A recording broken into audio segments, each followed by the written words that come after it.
राजा जनक बरवा खोजन चले, दशरथ ठाने ले दहेज।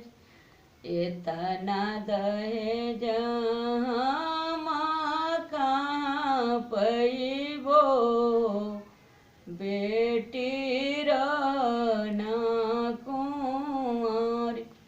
चिट्ठियत लिखेली शीतली रानी हो, दिहली विप्र के हाथ।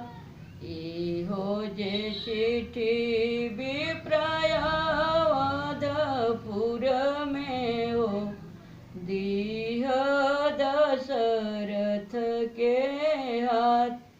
चिट्ठिया बाँचले राजा दशरथ हो, गिरे नैना से लोरी। चिट्ठिया लिखेले राजा दशरथ हो, दिहले विप्र के हाथ। इहो जे चिट्ठी विप्र जनकपुर में हो, दिहा जनक के हाथ।